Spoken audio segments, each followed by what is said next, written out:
Hi. We were just hanging out with some cool people. All right. How are you guys doing tonight? I guess we'll give it a little bit of time, get a couple people in here, All right. Let's get to it. So, with Valentine's Day coming up, my least favorite holiday. Hey, Jillian. So, yeah, with Valentine's Day coming up, we thought that we would talk about one of, if not the most intelligent serial killers that there is. He's still alive. Rodney Alcala, the dating game killer. All right. So, hi, Calvin. Hi, Ray. How are you guys doing today? Hi, Jillian. I guess I will do my warning. Here it is. Warning, the following video contains explicit language which may be offensive to some viewers and or inappropriate for children. The content within this video is intended for mature audiences only. All right. Hey, Patricia. Hello. All right, so Rodney Alcala. He was born Ricardo Jacques Alcala. And I can't read the last name because there's a squiggly line underneath it. Burger! I think it says Burger. But other names were John Burger, spelled with an E, or Berger, I should say. John Burger, spelled like the food.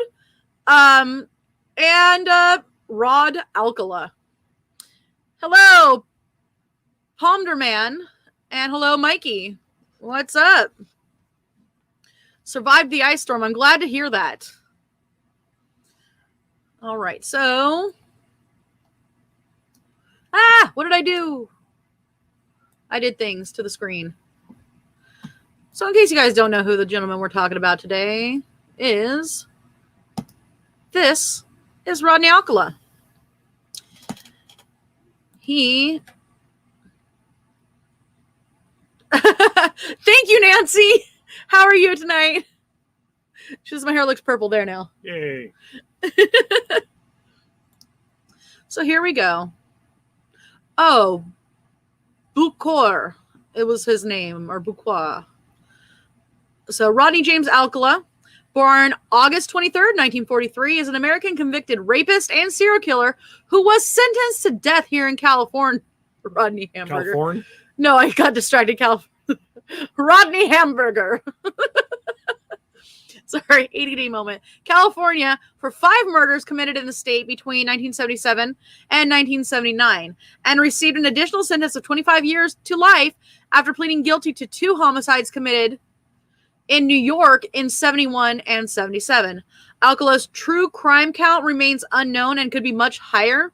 They believe it's somewhere between 8 and 130.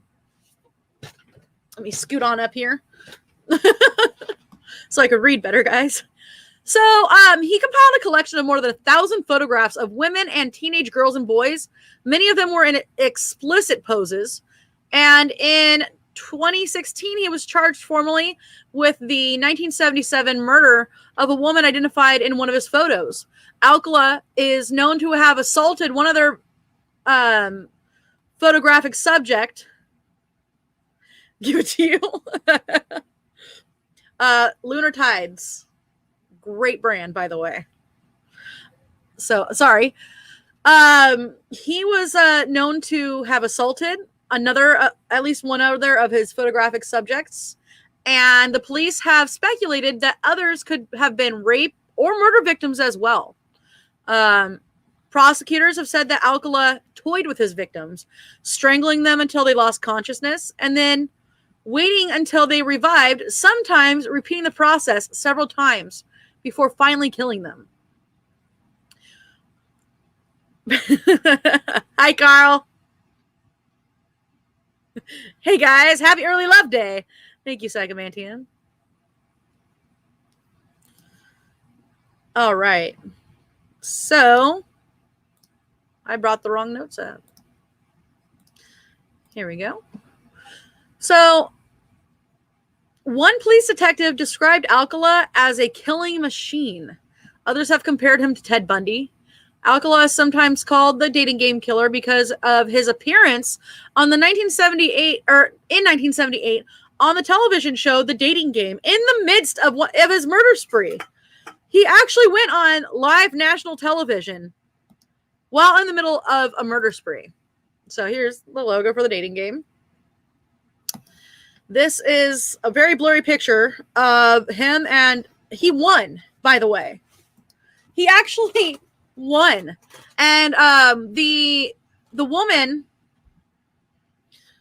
that was on there, they talked in the backstage afterwards, where like when they're supposed to set up their date and everything like that. And she said she just had a horrible feeling and that they never went on that date, and which is very lucky for her because he probably would have done some horrible ass things to her. There you go. I don't know why. I just thought this was a little funny. This is Rodney with his date on The Dating Game. And this is Rodney in 2016 being charged for that other murder. And for the record, yes, such a bad logo. He was basically a douche canoe. Yes. Very much so. The logo was so bad, I know. Let me see if I can find something to show you guys real fast. What? I was going to say it was... Ta-da! Thought you guys might enjoy that.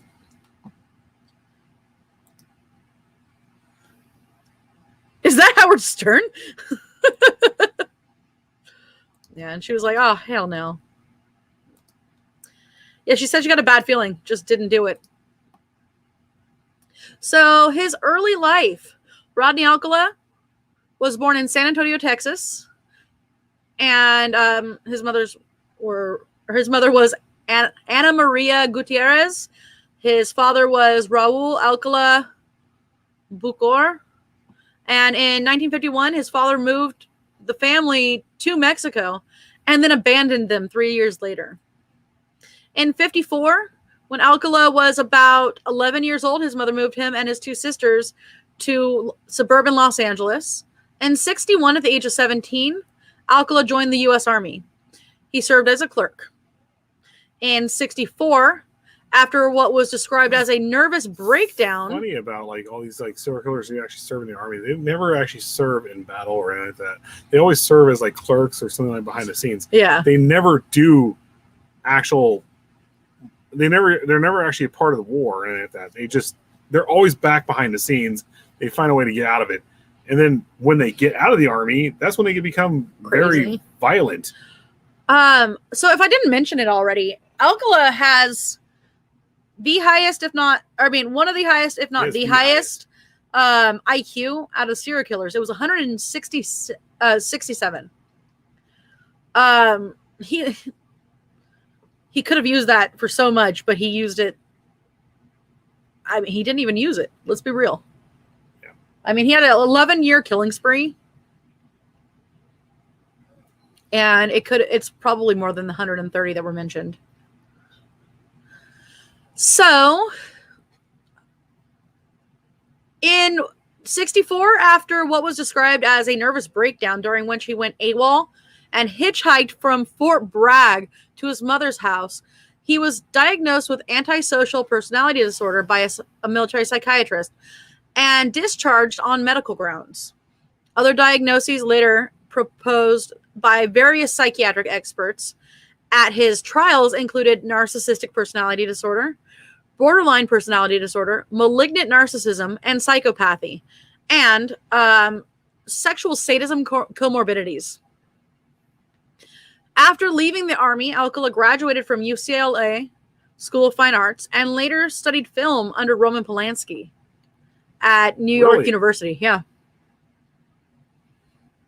Yeah. That's actually kind of impressive, actually.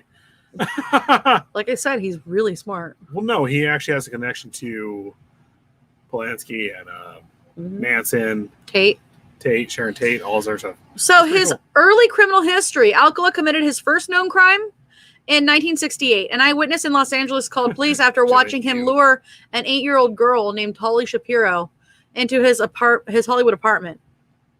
So he was living in Los Angeles. Yeah. And so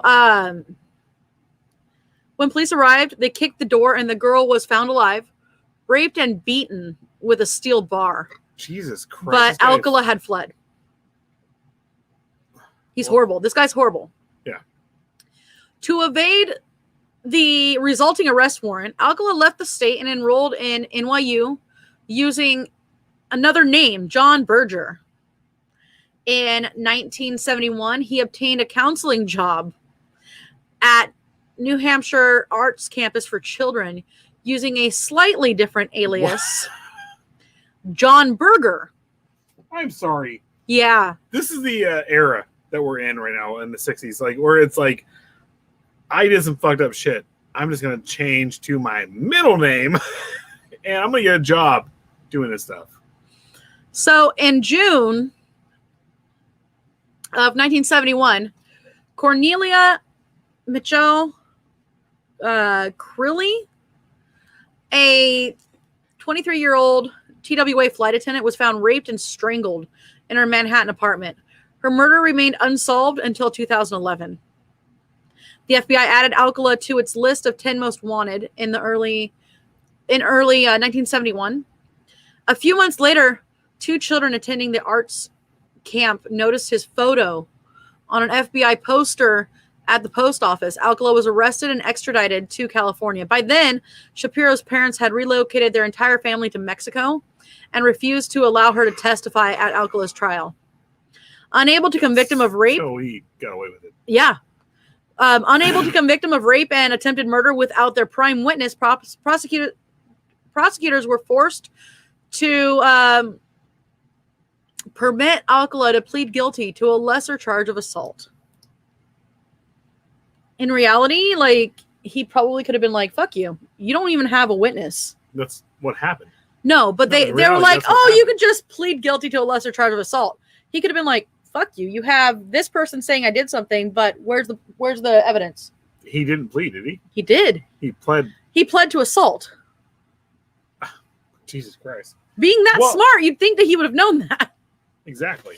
Alcala was paroled after 17 months in 1974 under the indeterminate sentencing program popular at the time. You know, the crazy thing, if he actually was convicted in this time, he would never actually gotten the death penalty in any way, shape, or form. Shit, I can't speak right now. Apparently. In any way, shape, or form. I'm sorry. You're fine. In any way, shape, or form, he would not have got the death penalty because at the time in California, there was no. That's when they had a moratorium on death penalty. Well, the death penalty actually, he did. Never mind. I'll get to that in a second. He did. He got it in 79. That's when the moratorium was uplifted. Yeah. On the death penalty in California. Hi, Carl. Hi, Carl. In case I didn't say it already. So, he was paroled in 74 after 17 months under the indeterminate sentencing program that was popular at the time, which allowed parole boards to release offenders as soon as they demonstrated evidence of rehabilitation. Can I bring it real fast? One of the most insane parts of the 70s and early 80s, like with William Bonham, who was a freeway killer, the I-5 killer, it was the same shit. They literally were like, oh, you're doing good. We're just going to go ahead and let you out. Like, that was, like, they were like, oh, there's overcrowding in the prisons. Like, let's these guys out. Let's go ahead and just get them out of here. Like, get out. Yeah. I think the only person in this they never let out was Edmund Kemper. Edmund Kemper never. Well, it's partially because they denied him. But then he also said, like, Kemper was like, we're not doing this. I know I'm going to go out and murder again. Please don't let me out. I'll fucking perform Aramatio again. But that's the interesting part is there were a couple times that he's like, yeah, I want out. And then there were a couple times when he was like, guys, don't let me out. Well, yeah, everyone's going to have their like little things with, you need to get out. So less than 2 months after his release, he was rearrested for assaulting a 13-year-old girl identified in court records as, quote, Julie J. Did he have who trauma, accepted like, to the head or anything like that? Did he have any of that stuff? Or was he like Ted Bundy where he was just he was like Ted up? He was Ted Bundy. Kind of. Like that's what I was saying. They compared him to Ted Bundy earlier. And it was not just because of like some of the stuff he did. Oh God, I can't, Carl. I can't bring it up. Can't but bring that's that funny. one up, Carl, but it's hilarious. It's very accurate. Good luck on your ban for the comment. Good luck on everything being banned out because Carl just put that up. But it's hilarious. Okay, so less than 2 months after his release, he was rearrested for assaulting a 13-year-old girl identified in the court records as Julie J., who had accepted what she thought would be a ride to school. Once again, he was paroled 70s. after 2 years because of the indeterminate sentence program. It's crazy because all the bad shit that happened in the 70s could have been avoided. No. Mind you, I was born in the 80s and I went to school in the 80s. When it came to the 90s, though, they were like, do not get in strangers' cars. Leave them alone and stay the fuck away from them if you're a kid. Because they'll fucking murder you. Yeah. Like it took almost 20 years for people to like understand, don't fucking do this. So in 1977, after Alcala's second release, his Los Angeles parole officer took the unusual step of permitting a repeat offender and a known flight risk to travel to New York City. New York City? So NYPD cold case investigators now believe that a week after arriving in Manhattan, Alcala killed Ellen Jane Hoover. If you guys are as old as me, you'll understand that reference to New York City. Paste picante sauce. I'm sorry. I'm like, are you done? No, I'm not. God. I'm going to keep going. I'm going to have to repeat that entire sentence. All right, guys. Sorry about this. I'm going to repeat myself again. So, he was permitted to go to New York City, and the NYPD cold case investigators now believe that a week after arriving in Manhattan, he killed Ellen Jane Hoover, a 23-year-old daughter of the owner of the popular Hollywood nightclub Ciro's, and the goddaughter of Dean Martin and Sammy Davis Jr. Yeah. Wait. Yeah. How did he? He was in New York. He made. Okay. Are the rumors true? No. So her father made both of them godfathers. You can do more than one. I'm pretty sure you could. You could have more than one on there. You could do more than one godfather. Dear God. So anyway, her remains were found buried on the grounds of the Rockefeller Estate in Westchester County. So in 1978, Alcala worked for a short time at the LA Times as a typesetter and was interviewed by members of the Hillside Strangler Task Force as part of their investigation of known sex offenders. So the same guy who was on Richard Ramirez. Yep. And what was his name again? Oh, gosh. I can't remember his name now. Oh, it's fine. I know. That's crazy. I would know it if I saw it again. He was Italian. I know that. But he also did talk to Pat Brown, and we'll get to that at one point, too. So, although Alcala was ruled out as the Hillside Strangler, he was arrested and served a brief sentence for possession of marijuana. Marijuana. During this period, Alcala convinced hundreds of young men and women that he was a professional fashion photographer and photographed them for his portfolio. A Times coworker later recalled that Alcala shared his photos with workmates. I thought it was weird, but I was young. I didn't know anything, she said. When I asked why he took the photos, he said their moms asked him to. And I remember the girls were naked. Damn. Like, was it actually like underage girls and stuff like that? Like, it was a grouping. It was underage girls. It was women that were of age. Brutal, man. It was also boys. Oh, he needs to be what he's not murdered. He's still alive. Oh, are you fucking serious? In one of our California prisons. Fucking California, I swear to God. Murder this guy. So, he was a professional photographer, or he said he was a professional. So in my mind, I was being a model for him, said a woman who allowed Alcala to photograph her in 1979. The portfolio also included spread after spread of naked teenage boys, she said. Jesus fucking Christ, man. This is brutal. Most of the photos are sexually explicit, and most remain unidentified. Police fear that some of the subjects may be additional cold case victims. In 1979, according to later trial testimony, Alcala knocked unconscious and raped 15-year-old Monique Hoyt while she was posing for photographs. Yeah. Sorry, this is a very brutal subject. I figure maybe you should put the trigger warning up one more time. Her notification didn't go out. I'm sorry. I am going to bring this one up because Carl edited his comment. Mr. Mustache, you haven't committed any genocide in prison. You may goose step the fuck out of here. Our notification didn't go out. How did the notification not go out? That's why I don't have anything on there right now. That is weird.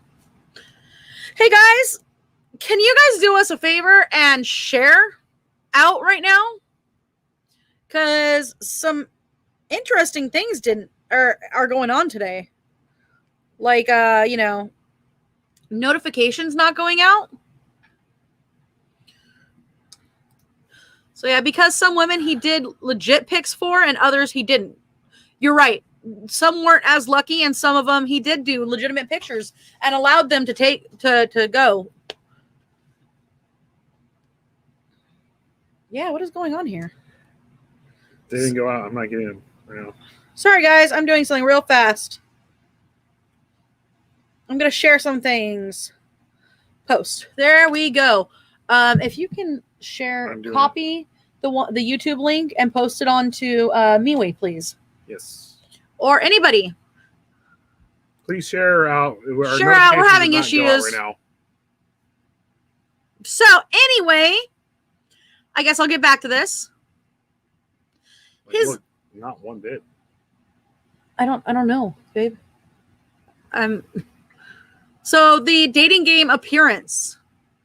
In 1978, Alcala was a contestant on the popular game show at the time, The Dating Game.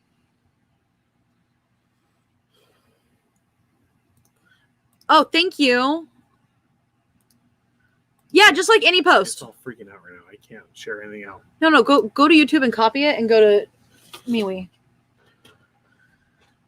So, sorry guys. Yeah, anyway, ew. Thank you, Jillian. Thank you, everyone who's sharing out. Really appreciate it. So, in 1978, Alcala was a contestant on the popular game show, The Dating Game, hosted by Jim Lang. And he introduced himself as a successful photographer who got his start when his father found him in the dark room at the age of 13. Fully developed. Between takes, you might find him skydiving or motorcycling. It's on YouTube. Look, they're all out. I get that. Everyone else said they got notifications. Okay, guys. Give me 1 second. Just go. Hold on. I'm going to pause real fast. We are going to take a quick break. I'm going to do a commercial.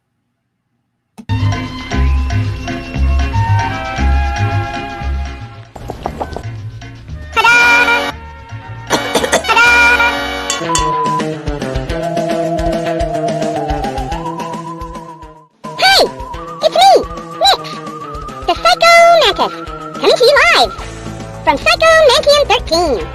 Join us here throughout the week for all things in audio, visual, and literary content. You can also find us on the World Wide Web at psychomantium13.com.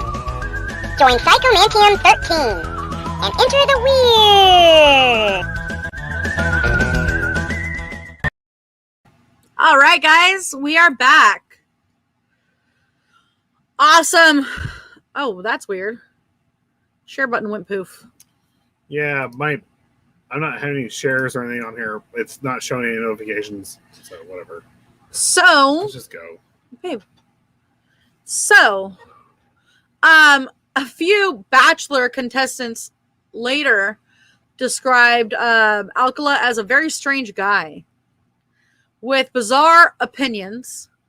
And Alcala won the competition and a date with the Bachelorette, Cheryl Bradshaw, who subsequently refused to go out with him because she found him creepy.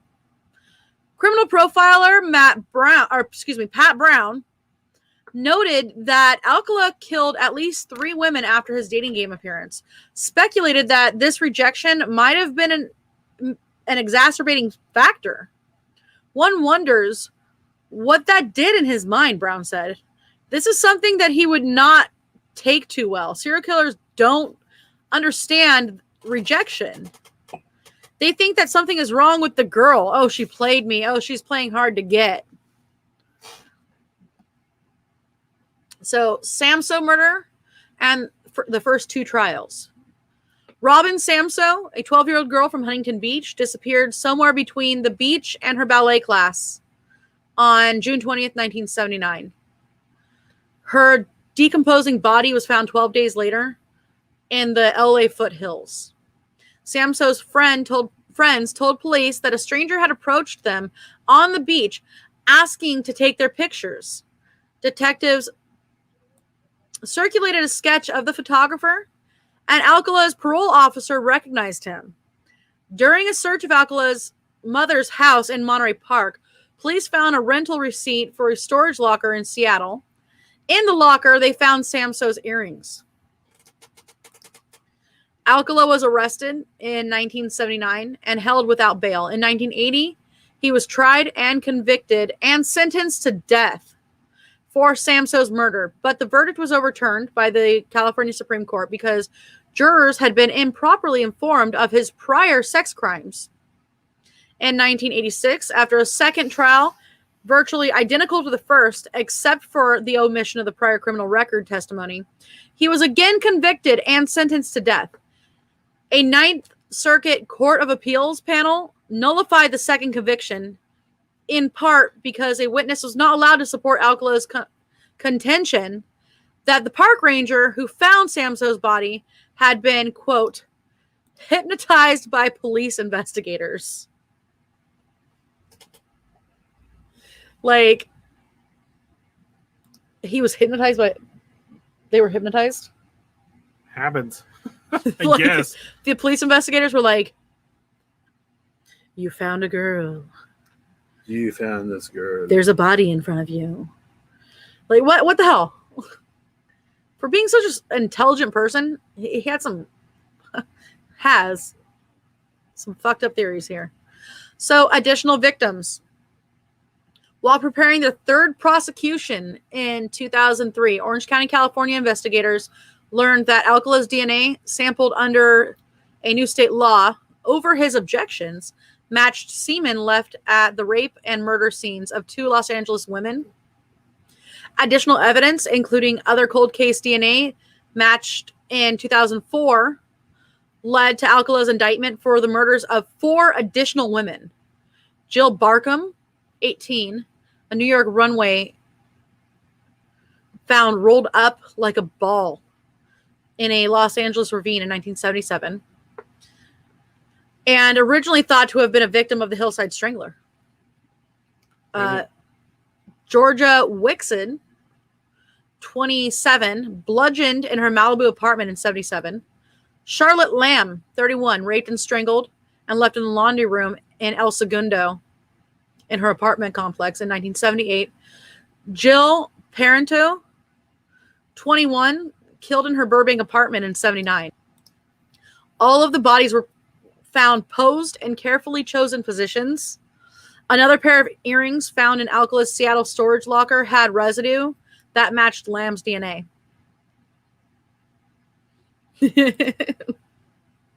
Yeah.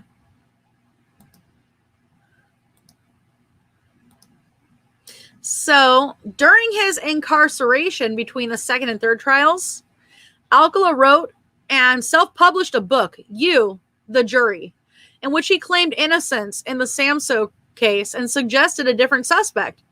He also filed 2 lawsuits against the California penal system for a slip and fall incident and for refusing to provide him with a low-fat diet. So let's take a look here. Oh, I don't have any pictures of what he looks like now. Sorry, y'all. Thank you, Jessica. Appreciated. How are you? Didn't some web sleuths help identify many of his victims? I believe so. Yeah, actually. So, third joined trial. In 2003, prosecutors entered a motion to join the Samso charges with those of the 4 newly discovered victims. Alcala's attorneys contested it, as one of them explained, if you're a juror and you hear one murder case, you may be able to have reasonable doubt. But it's very hard to say you have reasonable doubt on all 5, especially when 4 of the 5 aren't alleged by eyewitnesses but are proven by DNA. In 2006, the California Supreme Court ruled in the prosecution's favor, and in February of 2010, Alcala stood trial on the 5 joint charges. For the third trial, Alcala elected to act as his own attorney. He took the stand in his own defense and for 5 hours played the roles of both interrogator and witnesses, asking himself questions. So he did the same thing like Ted Bundy did. Addressing himself as Mr. Alcala in a deeper voice than normal. That's the same thing Ted Bundy did. Yeah. Right there. And I'm then, going to talk in a different voice right now. and Talking then to Ted Bundy. He's like, oh, Mr. Sardine, man, I didn't do any of those murders. Not one bit. when did he turn into Dr. Roxo? That's what happens. That's literally what Ted Bundy did and like these guys did. I'm going to like project myself out and be fucking evil right now and try to be the Right, authoritarian. Yeah. Yeah. Like, What a lunatic. Interrogating yourself, bro. What a lunatic. Whilst it's the same with Ted Bundy. How stupid are you? You are so smart that you're fucking stupid right now. Shut the fuck up and let the fucking guy defend you and you'll get off. So during this bizarre self-questioning and answering session, he told jurors, often in a rambling monotone, that he was at Knott's Berry Farm applying for a job as a photographer. Look, guys, at the time that Samso was kidnapped. You guys know an awesome fucking jam? Was it Smuckers? No, who makes Knott's? Knott's jam. Like, I was there making that shit. I'm just saying. Why do these people try to represent themselves in court? I don't know. That's narcissism. Absolutely. It's very much narcissism. It is very, yeah, right, Jillian. It is very much narcissism. They think they know more than everyone else. That's the reason why Ted Bundy didn't get off with it. He didn't get off. He didn't. Even though, like, not to go back on Ted Bundy because we covered him already. Keep going back.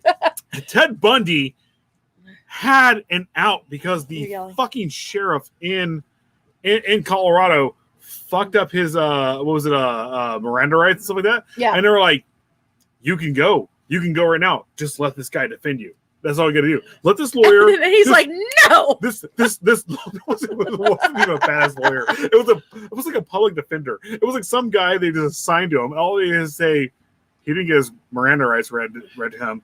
And here's Ted Bundy coming in here. No, I will defend myself, and I will fucking come over here, and I'm smarter than you, Mr. Defender. That's literally what fucking happened. So, then all of a sudden, Ted Bundy is fucking put in jail. Mr. fucking serial killer who could have got away with every fucking thing, just like Rodney fucking Alcala could have got away with every goddamn thing he did, but him being more smarter than the fucking lawyer because he's a fucking narcissist. I'm sorry. They do have a lot of similarities because they're all. He was actually a psychopath. It's one of those things that it gets to me with these fucking. The reason why I like Edmund Kemper so much is because Edmund Kemper was like, He's Oh, extremely fuck. intelligent, and he used that intelligence. And he was very empathetic, and he also like was like, Sorry, "Fuck, guys. there's something wrong here. There's I hair gotta in my stop doing boobs. this." But here's Rodney Alcala. more Here's smarter. fucking That's Ted- right, Julie. Here's fucking Ted Bundy. Here's fucking the Confessions Killer. What's his name? All these other guys. Henry Lee Lucas. Henry Lee Lucas. All these other guys were like, who I had am like an extremely low so, IQ. He had a low IQ, but he was like, I'm so much smarter than everyone else, and I'm gonna do this. Like, shut the fuck up, man, and get out of your own way. So I'm okay, sorry. we can stop that now. I've always had this argument in my head with serial killers, like always. So okay, basically what he said. God, sorry guys, there's hair in my boobs, and it's Frank's hair. That's my head. Okay, so he said he was at Knott's Berry Farm, which is a place I frequented as a kid, by the way, a lot. Well, not when he was there, though. Well, yeah.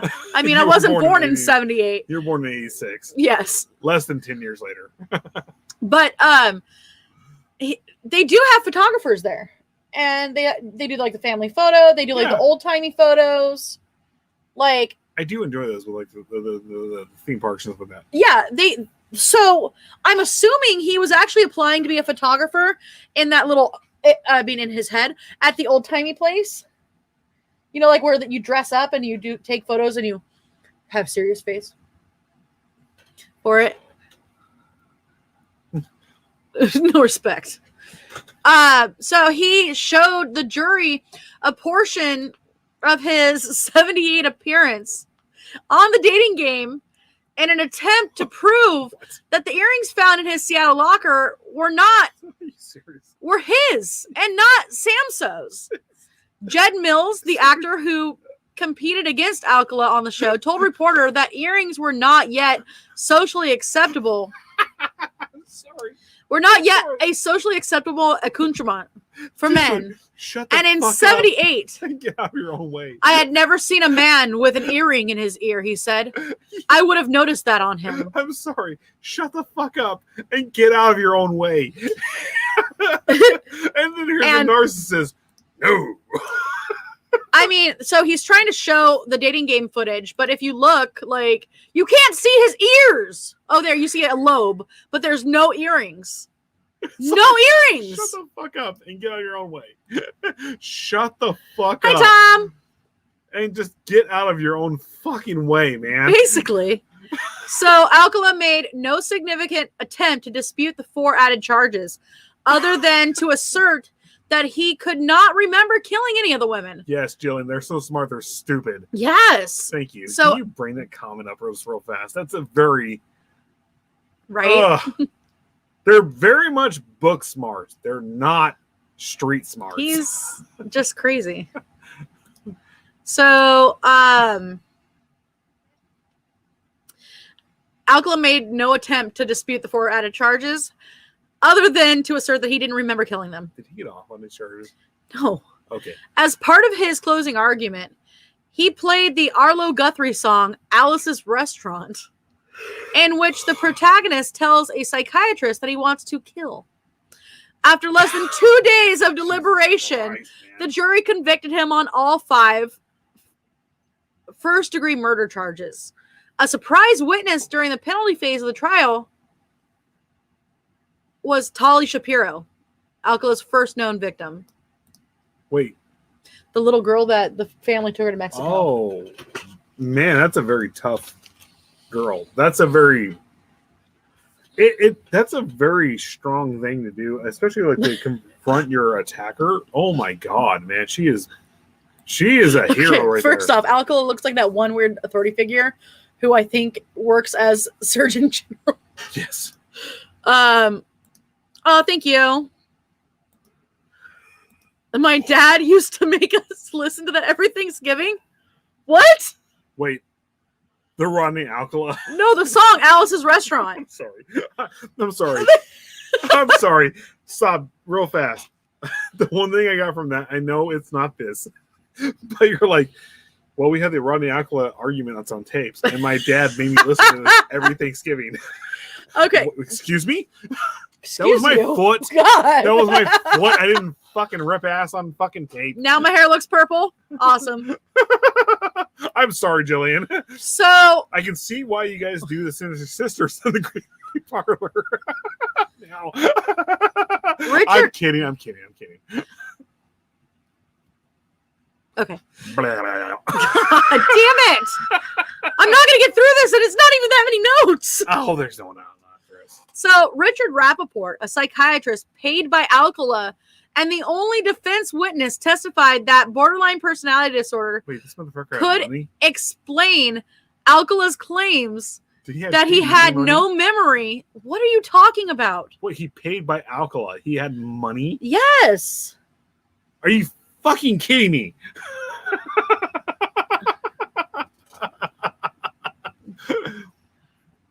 Most serial killers don't have money Okay. like this. So, let me go back to what I was saying. Richard Rappaport, a psychiatrist paid by Rip ass. It was my foot. Alcala, and the only defense witness, testified that borderline personality disorder could explain Alcala's claims that he had no memory of committing the murders. The prosecutor argued that Alcala was a sexual predator who knew what he was doing was wrong and didn't care. Clearly. And in March of 2010, Alcala was sentenced to death for a third time. He's got the dating game cash, right? Pretty much. I mean, $200 in the 70s is like fucking $3,000 now. I don't think that is right.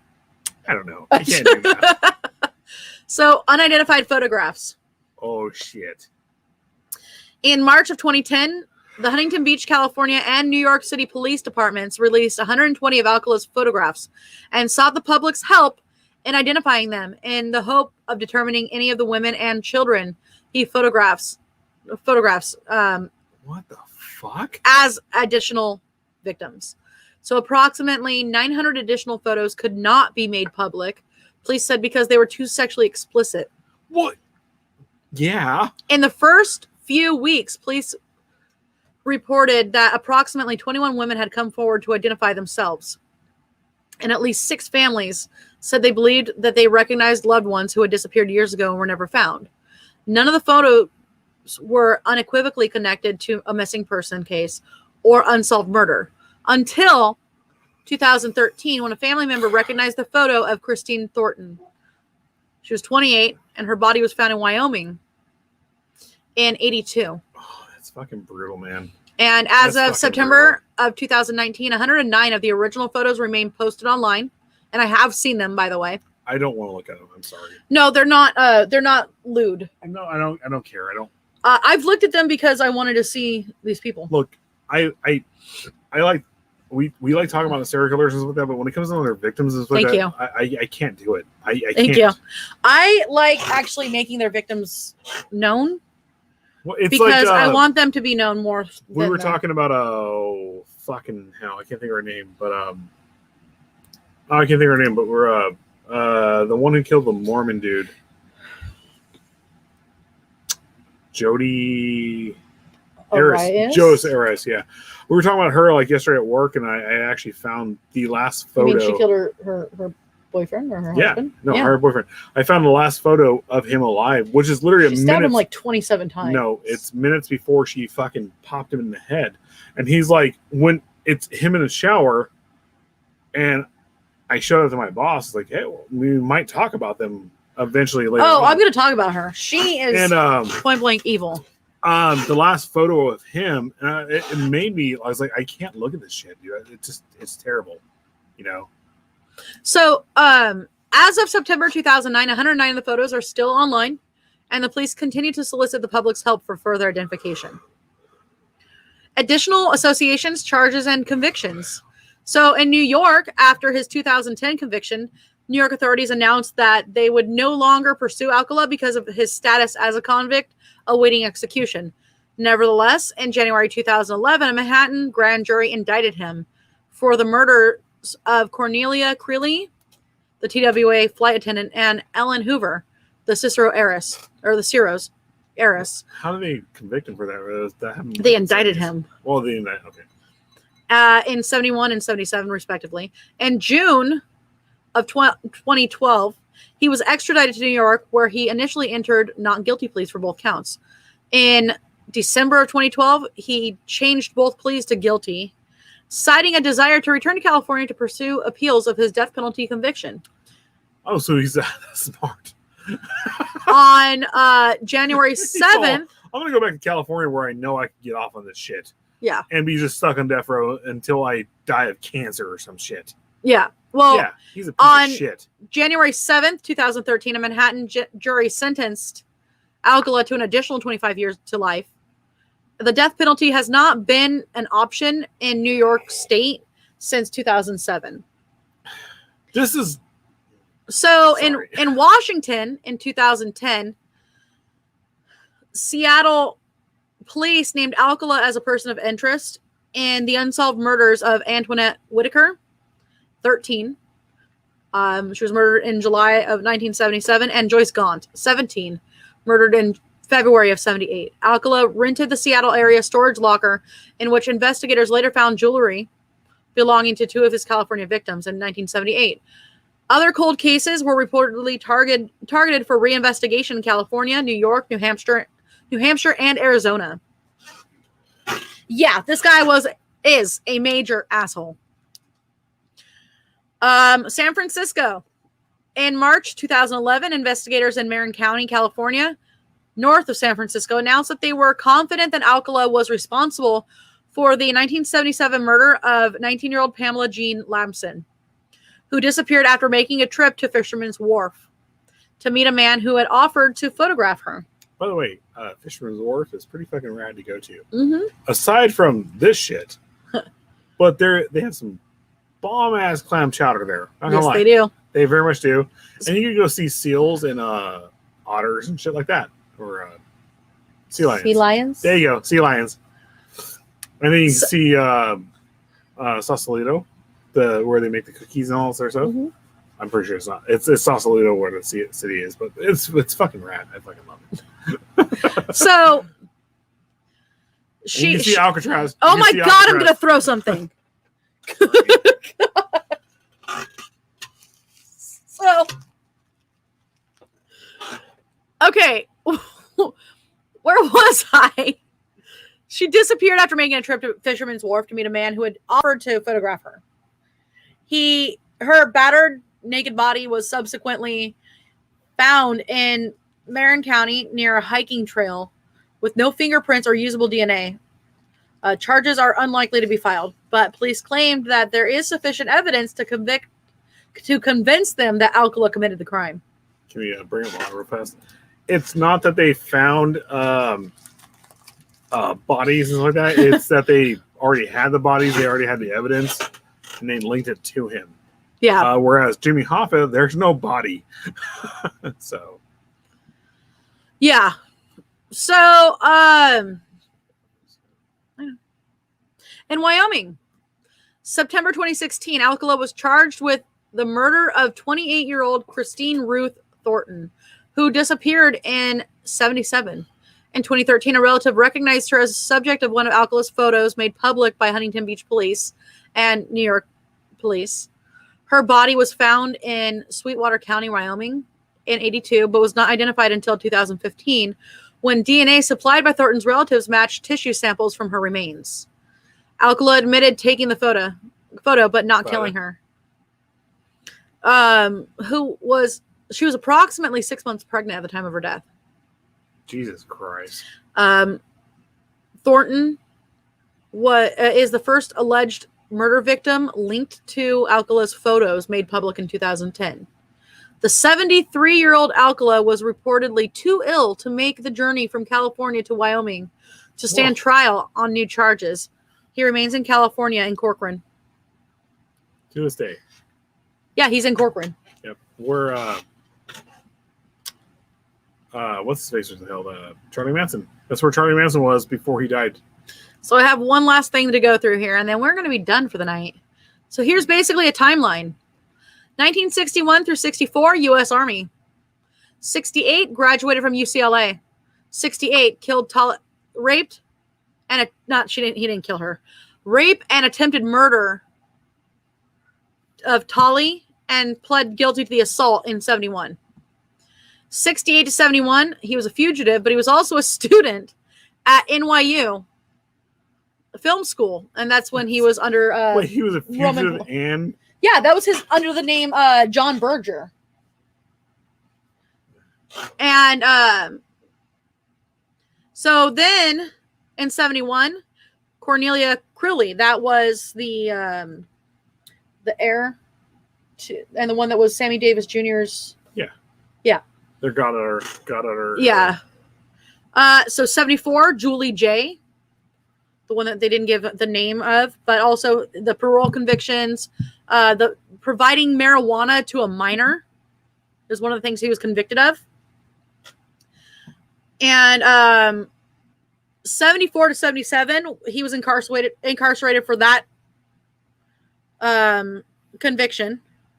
1977, he killed Ellen Hoover. He was indicted in 2011 in New York. 1977, he worked at the LA Times as a typesetter. 1977, Antoinette Whitaker. She was murdered. 1977 again, Bill Barkham murdered. 1977, questioned by the FBI regarding Hoover. 1977, Georgia Wickstead murdered. 1977 again, Pamela Jean Lamson. 1977 again. And again, Wickstead, Lamson, and also Christine Ruth Thornton. These were only found out later with like the progression of DNA assistance. So 2010, 2011, and 2016. In 1978, I'm just going to list all of these. Joyce Gaunt, and then he was interviewed by the Hillside Strangler Task Force, incarcerated for possession of weed. He was a contestant on The Dating Game, and he murdered Charlotte Lamb. 79, he murdered Jill Parenteau, Robin Samso, and he was arrested on the Samso murder suspicion.